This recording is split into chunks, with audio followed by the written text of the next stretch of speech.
আগে আগে মানুষ সিনেমা দেখার জন্য ধান কাটা শেষ কইরা এক বন্ধু আরেক বন্ধুকে বলতো, চলো বন্ধু আমরা ঘরের থেকে আধা শের বা এক শের, আপনাদের এলাকায় শের বুঝেন তো আপনারা, আধা শের বা এক শের চাল বিক্রি করে আমরা ছাতকে যাই, দুয়ারায় যাই, গিয়ে আমরা সিনেমা দেখি।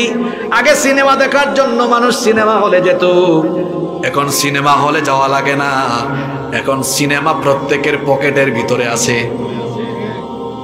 অশ্লীল নাটক, অশ্লীল গান বাজনা আর অশ্লীল ভিডিও আমার যুবকদের চরিত্র নষ্ট করে দিচ্ছে। যুবকরা এখন তাড়াতাড়ি ঘুমায় না, রাত 2টা 3টা পর্যন্ত ফেসবুক ইউটিউবে 2টা 3টা পর্যন্ত নাটক আর সিনেমা দেখতে দেখতে তার চলে যায়।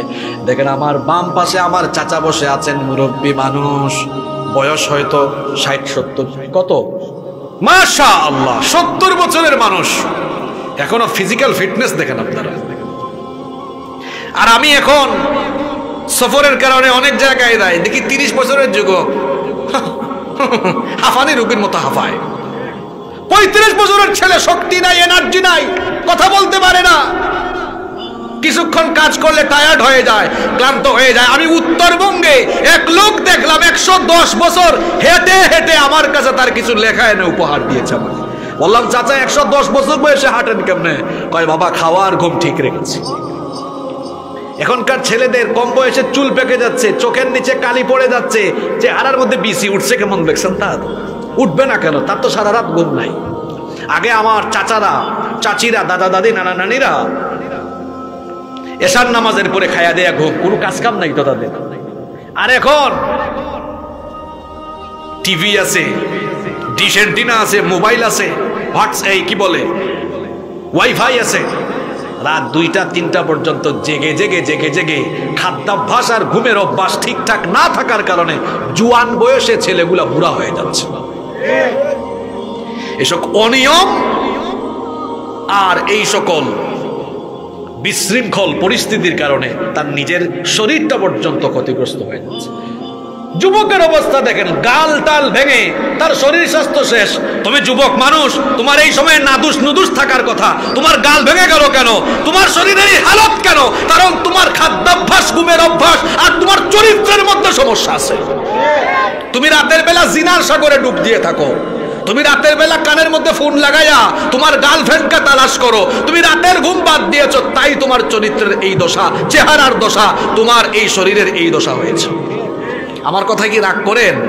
সত্য কথা একটু তিতা তো। আর আমি এই জাতের হুজুরে যেটা বলি সুজা, একদম ব্রেক নাই, এটাই সত্য কথা, এটাই বাস্তবতা। ফিরে আসুন, আমার তরুণ যুবক ভাইদেরকে বলছি, এই ধ্বংসের পথ থেকে ফিরে আসুন। আজান হয়েছে, নামাজে চলে যান। পৃথিবীতে নামাজিদের মতো স্মার্ট লোক আর কেউ নাই। কিছু খাটাস আছে, সারা দিন মুখ ধোয় না। আর আমার নামাজি জোহরের আজান হয়েছে, এমন একটা ওযু দিয়েছে, ওযু করার পরে মুখ মোছার পরে চেহারার দিকে তাকালে মনে হয় চেহারা থেকে নূর ঝরছে। সুবহানাল্লাহ। আবার ক্লান্ত শান্ত পরিশ্রান্ত, মাঠে খেতে ধান কেটেছে, খুব ক্লান্ত। আসর হয়েছে, আবার একটা ওযু দিয়েছে, ওযুর পরে চেহারার দিকে তাকালে লাগে এখন আগের চেয়ে আরো ফ্রেশ হয়েছে। কেন ফ্রেশ হয়েছে জানেন? যে মানুষের চেহারা সুরতে শরীরে গুনাহ থাকে, এদের চেহারার মধ্যে দেখতেই দেখবেন চেহারাটা কেমন কেমন লাগে। ওযু করলে তো গুনাহগুলো মাফ হয়ে যায়, ওযুর পানির সাথে গুনাহ চলে যায়। তো যে চেহারায় গুনাহ থাকে না, ওই চেহারা ইনোসেন্ট, ওই চেহারা নিষ্পাপ, ওই চেহারার দিকে তাকালেই মায়া লাগে। এজন্য দেখবেন আমাদের মসজিদের সম্মানিত ইমাম ভাই, তার বেতন মাত্র 5,000, 8,000, 10,000 টাকা, কিন্তু অনেক এলাকার মানুষ জালিম, ঠিকঠাক মতো বেতন দেয় না।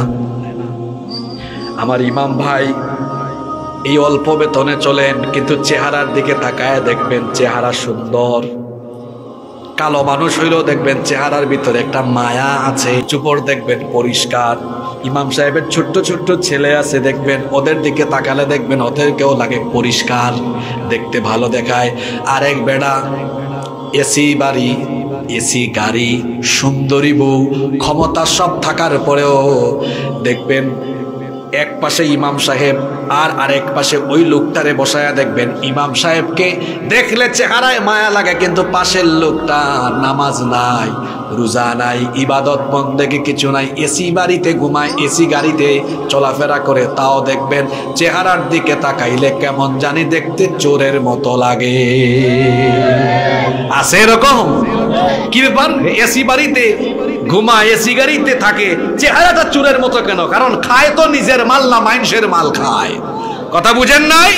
রাস্তার টাকা, ব্রিজের টাকা, কালভার্টের টাকা, জনগণের টাকা, তিন চুরির টাকা, কাবিখার টাকা লুটপাট করে দুর্নীতি করে বাড়ি বানিয়েছে, সেই এসি বাড়িতে ঘুমায়, আর লুটপাটের টাকা দিয়ে কেনা এসি গাড়িতে চলাফেরা করে। হারামের চিহ্ন তার চেহারার মধ্যেই আছে। চেহারায় তো গুনাহ আর গুনাহ। আর আমার আরেক ভাই খাওয়া দাওয়া খুব ভালো পায় না, চলাফেরা নরমালি করে, ওই যে আজান হয়, নামাজ পড়ছে, ওযু করছে, চেহারায় কোনো গুনাহ নাই। আমার যুবক ভাইদেরকে বলবো, খবরদার ভাইরা, আপনাদের চরিত্র নষ্ট করার জন্য এই গান বাজনা, অশ্লীলতা, বেহায়াপনা, নাটক, সিনেমা আপনাদের পকেটে পকেটে ঢুকায় দেওয়া হয়েছে।